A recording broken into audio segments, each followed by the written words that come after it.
Today back with another video, and today I got a special guest with me. State yourself, buddy. Yo, it's Jah gang. We starting our Twitch soon. Be on the boy. lookout, gang. Boy, lie. But we finna watch crime, gang. Hey, let's jump straight into it. You know, you know what I'm saying? Let's go. Full screen. Wait, a detective realized that the cop is actually the murderer. While cops are here to help and protect citizens, what happens when they're actually secret killers in disguise? Was it Kelly? Yeah, right now he's charged with murder, and it is Kelly. Here are 3 examples of when cops try to get away. Gang. What you doing? Like, what the fuck? Dude, stop cussing. Dude, what are you doing? With murder, starting with the horrifying case of William Talley. On the 11th of May 2019, police received a worrying phone call explaining that former police sergeant William Talley had been in an argument with his girlfriend, Kelly Levinson. At some point during the fight, he fired gunshots at her. William quickly left the scene, stealing Kelly's truck, but was worried he may have done more damage than he realized. So I don't know anything since then. So nobody's here has been injured? No, that's what I told him when I called. He told me that he was in help. The police. That's fake. That's fake. Gang. Her crying. She not crying, bro. Yeah, She's she not hurt, crying. bro. What you mean? Look at her. Look at her That's what I face. told him when I Man, you can. I ain't gonna lie, she not even. called. He told me that he was in help. The police had to immediately treat this like a crime scene and decided to search the house to ensure Kelly's safety. There was one thing on the officers' minds, and they were all silently pleading that they wouldn't find her dead. Deputy Brown, who used to work for the house. There's a dog in there. Yep, she's right there. Sorry to you, man. Upon entering the house, evidence of some kind of physical altercation was scattered throughout. As they entered the kitchen, though, they would find Kelly's dead body lying on the ground. With all the evidence the police had, it wasn't difficult for them to determine their main suspect. But catching him was another matter. They knew that William had received both police and SWAT training, so he'd be difficult to catch. However, all of a sudden, police received a phone call informing them William had gotten into a car crash.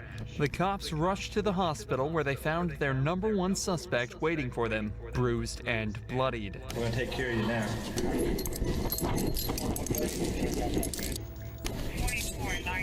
Once William was discharged from the hospital, he was immediately brought to an interrogation room where the investigation would truly begin. Can I ask what my charges are? Yeah, right now he's charged with murder. Pre-days gang. I've been watching a lot of Nemesis, bro. And one thing, it's about the plots, gang. I don't think he shot his daughter, gang. What you mean? I think the mama killed him trying to set him up. He's charged with violation of oath of office. You think he? Dude, he just got into a wreck, gang. Man. Traumatized, gang. And you're charged with possession of a firearm during the commission of a crime. Who? That's what we're hoping you can tell us. Maybe once we start talking about it a little bit. It wasn't Becky, was it? Was it Kelly? Well, was it cop? William mentions 2 names here, Becky and Kelly. Of course, we know Kelly to be his girlfriend, but William was actually married to another woman named Rebecca Talley who he'd been cheating on. William obviously appears dazed and confused, but whether this is just an act or not is another question. He'd spent multiple days in the hospital and was discharged after being medically cleared, so it's unlikely he'd still be this out of it. Regardless, it at least seems to be keeping him calm, at least for now. And you can sign this. Somebody's talking with me about things. Well, we're gonna get to that. That's what we're hoping to get to.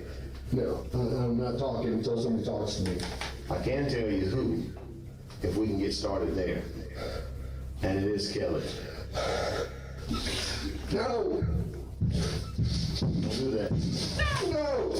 No! Tally, come on. Tally. Whoa. See, that's how you know it's real, bro. It's heavy. Bill. Bill. No!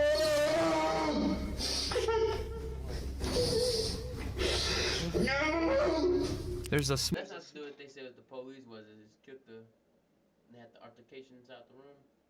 I guess so. They was trying to find him, but he got in a car wreck. Oh, yes, that's him. small chance William really is this distraught over Kelly's death, but he was completely unaware of what he was doing at the time. So it seems more likely that he's actually just using this as a guise to vent and scream about how his life is pretty much finished and over a small argument with his mistress. He's also likely frustrated that he got caught so easily. Remember, this is a man with SWAT and police training. He knows how to evade the cops, but almost instantly after going on the run, his plans were shut down in an incredibly unpredictable way. William manages to calm down while the detective talks to him, but only for a few short seconds. Here, let me get you some napkins. Bill. Bill, no. Stop, Bill. Relax. Bill, stop. It's all unnecessary, Bill. If you don't want to talk to us, that's fine, but let's not do this, okay? Sorry. Okay? Just let's not do this. What's the guard? Right now you're hurting yourself. I don't care about me. Well- Who else got hurt?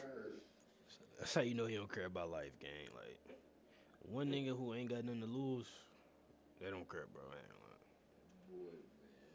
ain't lying. There's no one I else. keep hearing people whisper, or whispers. Okay, well, what whispering do you hear? No, tell me the truth.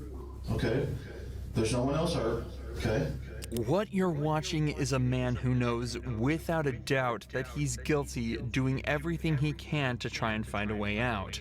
He's panicking, and the cops were probably extremely relieved when William finally asked for a lawyer and put an end to this dramatic interrogation. However, this obviously didn't help him at all, as the detectives already had all the evidence they needed to convict him. And Yuck. William Talley was sentenced to life behind bars. Despite William being a local cop and even knowing some of the officers involved, this case was handled perfectly. A stark contrast to that of Matthew Boynton, whose case was so weird and corrupt that the cops ended up investigating a shooting that never even happened. You know you can't give a sworn statement and lie on it. Why would you do that, Matthew? Matthew was taken to the police station and interrogated, but was caught lying about a vital piece of evidence. This is where we join the detectives as they try to unwrap this baffling web of lies. Do you recognize that bag? Yes, that bag that Jessica let me use to put all my gym stuff in when we used to be together. Okay, so when's the last time you saw that bag? It's been a long time. Like I said, when I used to work out at, there's 2 gyms in Thomaston. I don't remember the name of it. I used that one, and I had a gray Nike bag I used to work out in. So I interchanged my stuff like protein drinks, powder shakes like pre-workout, workout shorts, pants, shoes, whatever. I put it in that bag or my Nike bag. Suspects who aren't telling the truth tend to over-explain as they feel they have something to prove to detectives. If they can give lots of information over, they think it'll convince the detective I ain't that gonna lie. He is lying. Everybody that make this channel is a murderer, gang. Yeah. they're not lying, as they couldn't possibly make all of that up. However, in actuality, suspects telling the truth will give a more instinctual, simple What that look like, bro? simplified answer to the question, because they don't have to think about it as much. Bear that in mind as the interview continues. So when's the last time you saw that bag? I mean, it's been a while. Like, I don't know an exact date. I don't know. I think my stepdad, he had it in the white trailer, and that's been a while. And he brought it, but I haven't been through it or anything. Put it in my storage thing in my house, which is like when you pull in the driveway. Mm-hmm. It's a little storage thing on the right. You open the door and it's got all my stuff in there. I declared that some of it out recently. That was tossed in there, but I mean, it's in there with a bunch of my stuff, like a brown tub I used to keep in my old patrol car with gym stuff in it and work stuff. Remember, that answer was given in response to the question, when was the last time you saw this bag? Something that could have been answered in a single sentence. The detectives already knew that Matthew was lying about this bag, as that's the whole reason he was brought to the second interrogation. But now they're 100% sure he's hiding something, and they're about to call him out on it. All right, Matthew. I've known you a long time. When y'all were in the process of moving, and you moved into the house that you're at now, your residence, did you or did you not see this bag? Yes, sir. It's in my storage room in the garage. Now, why would I be holding a picture of this bag? I guess because Jessica brought it into you. Why would Jessica have it if you had it at your house? I don't know. I guess somebody got it from my garage or my shed. Who would have got it? There's a couple of people. Okay. I don't know All right. exactly who. The bag was completely filled with female clothes. And this is one photo of it. That's not yours. No. This whole thing might not seem like a big deal, but it's actually the root of a much bigger problem. This bag, along with everything in it, belonged to Jessica. So when it was discovered in Matthew's possession after he told police that he'd handed Sure you got knee pads, gang. all of her belongings over, it confirmed that he had been lying under oath. Again, a small issue at first, but now that the detectives know he's comfortable lying about this, they know that almost every piece of information he's given them could be completely untrue. Wait, how bad is lying on, like lying on the oath? Yeah, that's bad, bro. Like, I think they could get fired for something like that. True. The bag was turned into us. We have possession of the bag. We have evidence that said it came out of your storage room. Is that true? Yes, sir. Is there anything you'd like to say? No, sir. Do you believe that statement to be accurate and true? Not now. Did you believe it then? No, sir. Matthew has now essentially confessed to stealing the bag of Jessica's belongings and lying under oath. There is the question of why he did this, but we haven't even gotten started on the assault part of the case.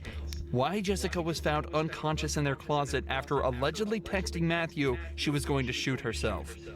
As it turns out, though, the police would also never move on to that part of the case, and it remained completely unanswered. Matthew was charged with stealing and lying under oath, and after being placed on administrative leave, he resigned from the force, but went completely uncharged for whatever happened on the night of April 15th. Many people have been left wondering why that may be, but the most obvious answer lies in police corruption, and the facts that the county sheriff just so happened to be Matthew's granddad, the same sheriff who lied by pronouncing Jessica dead at the scene.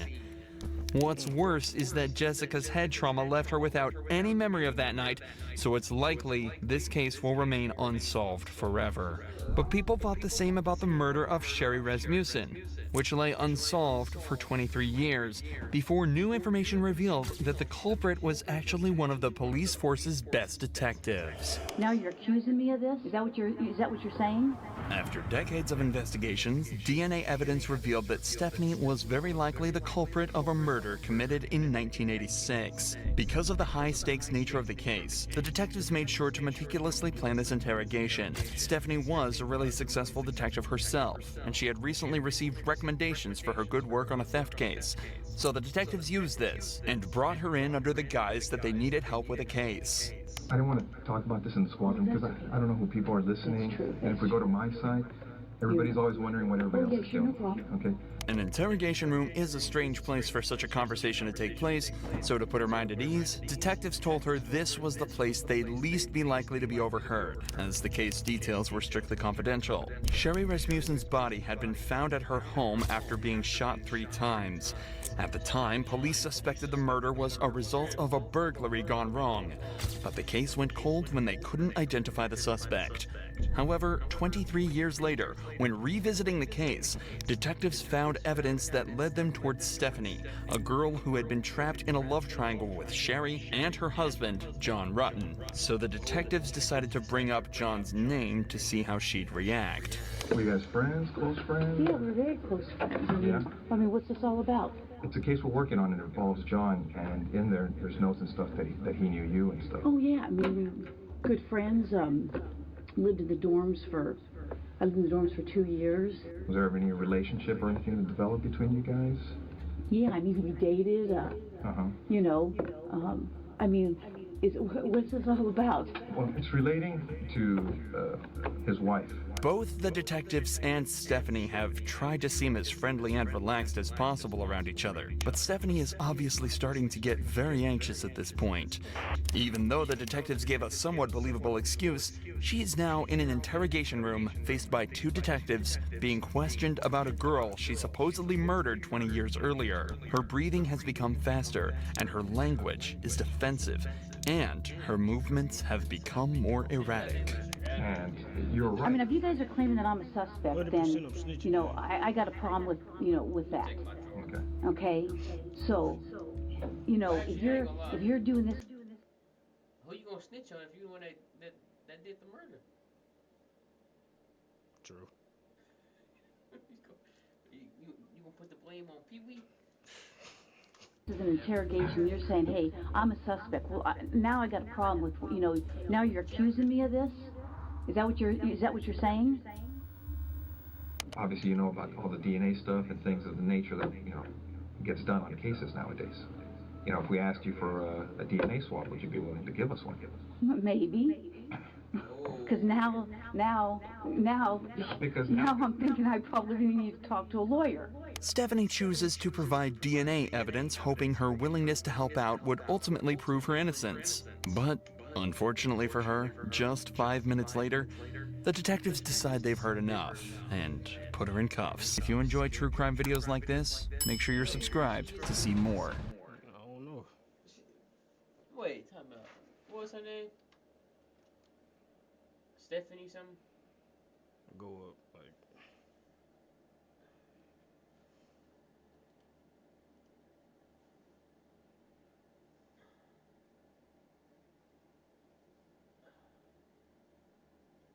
Man, I don't even know. Game, my heart almost dropped, man. Holy shit. Do what?